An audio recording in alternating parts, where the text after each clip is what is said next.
Народ, доброе утро. Я еду за товаром для магазина. Вы посмотрите Буэнос-Айрес, обсудим что-нибудь. У нас прошли выборы президента. Надеюсь, меня хорошо слышно сейчас, хотя и в машине. И всех это так сильно перевозбудило. Во всяком случае, у меня там на телеграм-канале 10 человек в чатике, зато было, наверное, около сотни комментариев под это, когда я написал «Чао, БРИКС». Почему «Чао, БРИКС»? Потому что всегда все парились на ту тему, что все, Аргентина будет в БРИКСе, будет там сотрудничать с этими. А новый президент, которого выбрали, он сказал, что он как раз в БРИКС никакого не будет, и ни с кем из этих он сотрудничать не будет. И это, в принципе, правильно. Начнем с этого, быстренько обсудим. Дело в том, что если взять реально, подумать реально, то ничего вообще этот БРИКС для Аргентины хорошего не дает. Не, для стран, которые там, может, и дает. Добывать ресурсы в Аргентине и вывозить это крутенько, конечно. Но именно для Аргентины это всего лишь навсего выкачка ресурсов, установление своих военных баз, установление своих, как Китай сделал, установление своих вышек, шахт, а аргентинцы пускай с лопатами там бегают и возят на корабли. Нет, такого не будет, слава богу. Теперь по поводу нового президента. Я думаю, что человеку надо дать поработать хотя бы год-два, а не уже орать и обзываться, потому что он еще даже не заступил. Но реальность такова. Народ вздохнул полегче, поспокойней. Появилась какая-то у аргентинцев, сколько не спрашиваю, сколько не вижу, не разговариваю с своими друзьями, у аргентинцев появилась хоть какая-то надежда на то, что мы из этого болота хотя бы остановимся в него опускаться, сделаем шаг наверх от этого дна, до которого уже довели кишнеристы эту страну. Так что, как минимум, у людей появилась какая-то надежда на будущее. Состоится все, не состоится, жизнь покажет. Но надежда появилась. Если вы обратите внимание, после объявления результатов не было каких-то погромов там, как всегда, и все обещали, все сейчас скочат, все там побежат за народ, за партию, за кишнеризм. Не было никаких нигде погромов, не было ничего. Все тихонько, как говорят, тех, которых там пригнали, чтобы они флажками махали за правительство, взяли свои барабаны, пошли по домам, потому что в душе из них большая половина тоже, честно говоря, не хочет уже бегать за правительство, махать, стучать в барабаны только за эти пирожки, которые им там дают, или пособия. Хотят нормально жить и работать, и развиваться. Вот. Вторая часть, что никогда не было в Аргентине, то есть молодежь, которая была в основной своей массе, это выбирала молодежь этого президента. Они вот в Буэнос-Айресе, в Кордове, в Миссионесе, в других провинциях, крупных столицах, где были радостные митинги по поводу того, что выиграл их кандидат.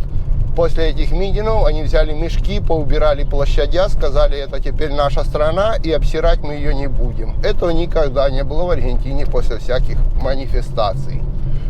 Так что, ребятки, это вам еще один показатель. Потом пошли мы на закупку в Каррефур, большой Каррефур Висенте Лопес, который мы частенько показывали, наши закупки, и все. Последнее время, там уже с полгода, как не было никаких, скидок, там ничего таких вот этих. И все время уменьшалось количество товара. Просто тупо уменьшалось количество товара. То есть расставляли на полках в передний ряд, чтобы было, а сзади полка была пустая. То есть его просто придерживали этот товар для того, чтобы не знали ни сколько будет что стоить, ни сколько будет доллар, ни будет ли они их покупать где-то или нет. На первый же день, то есть в понедельник, в воскресенье объявили результаты выборов, мы поехали в понедельник на закупку. Вы не поверите, народ брал не так, как раньше, вот типа крупу там какую-нибудь, сахар, рис, там типа запасались как на голодные края, как будто что-то все пропадет и ничего не будет. А брали кусочек мяса, бутылочку хорошего вина, знаете, вот народ брал праздновать. Были скидки, начали вываливать товары. Сейчас мы были еще вот 2 дня назад в магазине в том же самом, начали вываливать товары. Пускай это мясо, которое они прятали, оно перемороженное, замороженное, его начали вываливать. Появились куча везде, все в желтеньких табличках, что сегодня там 80% скидка на второй, на второй экземпляр, или там покупаешь 2, платишь за 1, и все в таком духе, 46% скидка там на колбасы. То есть появилась куча скидок и начали вытаскивать в подсобах со складов магазины товары. То есть бизнес отреагировал очень адекватно и очень нормально. Многие орали, ну все, капец, блин, там доллар сразу станет 3000, хотя все, блин, помалкивали о том, а что ж такого нынешнее правительство случилось, что они довели его вообще до 1000. Из 40, с которой они заходили в это правление 4 года назад, курс 40, до курса 1000 довели. И всем угрожали, что сейчас, если выберут Милея, станет 3000 на следующий день, 5-10, то все он виноват. И как вы думаете, сколько стало? Доллар начал падать. После объявления выбора не расти, а падать курс доллара начал. Так что вся эта лапша, все эти пугалки о том несчастливом, о том, что то, о том, что это, о том, что будет. Народ выбрал себе нового президента. Выиграет или проиграет, покажет время. Но на данный момент, даже вы, если вот в ТикТоке начнете смотреть аргентинские и все, вы посмотрите, где они говорят, слушай, это только с тобой, только со мной такое случается, или у вас тоже такое есть. Я, говорит, иду по улице, и мне лучше дышится, у меня, кажется, появилась какая-то надежда на какое-то будущее. Так что вот такое, ребятки, у нас произошло. А как уж будет в реальности, ну, в смысле, это самое, в реальности я имею в виду, как там получится, это как получится. Но на данный момент произошло так и произошло так. Выбрали мы Милея, народ довольный.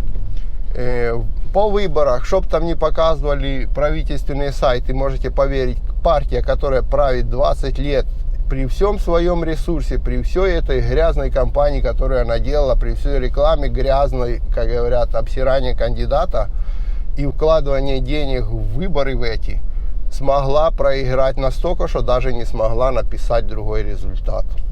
А если взять по карте Аргентины, на том же правительственном сайте, то вы увидите, что из 24 провинций этот кандидат выиграл в 21, проиграл в 3. Там, по-моему, Катамарка где-то, если я не ошибаюсь, не буду обижать, если что, Катамарку. Миссионес и провинция Буэнос-Айреса. Но самая большая и результативная, это, конечно, провинция Буэнос-Айреса, где как бы он на 1% уступил кандидату от правительства, Массе. На 1%, не на кучу проиграл, а на 1% всего-навсего. И то можете поверить, как там приписывалось все. Теперь, когда вы на том же сайте откроете карту провинции Буэнос-Айреса, на том же, где именно результаты выборов, и нажмете на именно уже не всю Аргентину, а на провинцию Буэнос-Айреса, вы увидите, что, оказывается, за Массу голосовало только в 3 местах. Там какой-то городок один маленький, потом Ла-Плата, где сидит их губернатор, ну, типа губернатор, вот. И пригород Буэнос-Айреса, который вот, типа, вот эта часть Буэнос-Айреса, там, которая в ту сторону, ну, вы поняли, в какую. И тут, конечно, много вот этих как раз, которым дали, и они пошли. А вся остальная провинция Буэнос-Айреса, то есть по территории 97% все проголосовали за Милея. То есть из чего мы исходим, что реально, там, ну вот если бы так реально все посмотреть, там где-то результаты выборов 80/20. То есть вот 20% это за правительственного, за Массу, и 80% это за Милея.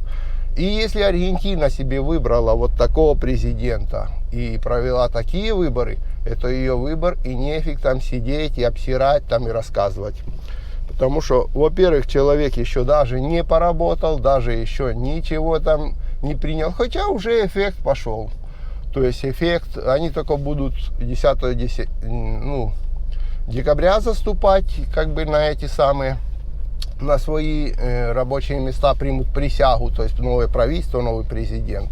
Но эффект уже пошел, так как он сказал, что все губернаторы, кто будет замыливать деньги и все такое, будут, ну, в общем, будут отстраняться от своих должностей, или что они там им будут делать. Факт в том, что быстренько многие губернаторы предложили, что они уже сами себе укорачивают как бы на следующий год, укорачивают пресупуэсто, укорачивают деньги, потому что они не могут некоторые вещи объяснить, куда они эти деньги девали.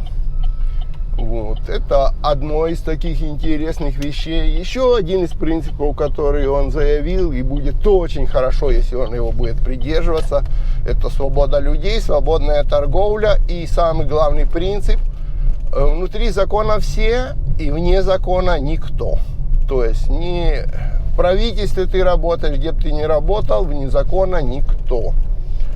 Это, мне кажется, очень интересным принципом, который было бы интересно посмотреть потом, как что будет. Так что вот так где-то по результатам этого выбора, бо у меня там все уже замахали в комментариях: у вас прошли выборы, вы молчите, как народ к этому относится. Вот народ воспрял, честно говоря, душой, воспрял тем, что, может быть, что-то в Аргентине поменяется в лучшую сторону. Очень многие фирмы заявили о том, что очень многие всякие Амазоны там и другие, Старлинки там, что они теперь будут приходить в Аргентину и вкладываться в Аргентину. Я думаю, что будут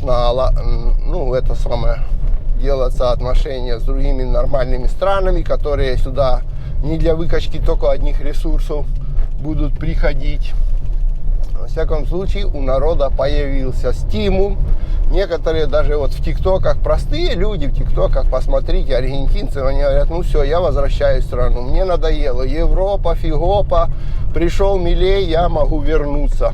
Я могу вернуться, может быть, строить будет какое-то будущее. Факт в том, что простые люди выбрали другой курс, другого президента с надеждой на то, что, может быть, Аргентина перестанет валиться в это бесконечное болото, в эту яму с этим правительством и с этой БРИКСом и со всей этой туфтой, вместе. А что выйдет, посмотрим. Некоторые: это продаст, да, только забыли, что уже тут нечего почти продавать. Все давно продали. Китайскую военную базу, земли продают, литио продают, добычу лития, там это самое, нефтяные вышки хотят в море напротив Мар-дель Платы установить, что всякие. Китайский флот рыбу ловит нелегально, браконьерничает под Аргентиной уже больше года, и правительство делает вид, что ничего не случилось, А это все дружба, как говорят, со странами, со всякими, не буду повторяться. Так что если тут в этом вопросе наведется какой-то хотя бы порядок, это будет очень-очень прекрасно. Хватит с нас этих, типа юристов, которые тут у нас слились в унитаз. Нам надо уже экономисты, которые будут смотреть, что делать с экономикой Аргентины. Он, кстати, экономист, который преподает экономику. И чтобы вы там не рассказывали, не показывали, но, честно говоря, ума у него хватает по сравнению с некоторыми звездунами, которые просто кричат: мы будем жить в счастливом будущем. Да, мы пойдем к счастливому будущему, больше ничего. Туда пойдем, сюда пойдем, станем хорошо жить, станем крутыми, станем такими, станем всякими. Да только никто из них ни одного конкретного шага не сказал, как они станут этими крутыми, как они туда придут, как они что сделают такое, что мы станем жить круто. А этот реальные шаги говорит: да, не нравится другим политикам, не нравится там крикунам с другого конца земли, которые считают, что везде должны быть их интересы, не нравится. Но аргентинцам плевать на интересы тех, кто сидит на другом конце земли. Аргентинцам надо интересы Аргентины, тех людей, что живут здесь, тех людей, что здесь хотят работать, хотят, чтобы их дети не уезжали со страны. Вот что интересно аргентинцам, а не чьи-то интересы тех, кто живет на той стороне земли. Поняли? Поняли. Я думаю, даже очень хорошо поняли. Так, я сейчас затоварюсь, буду ехать обратно, что-нибудь другое, может быть, обсудим.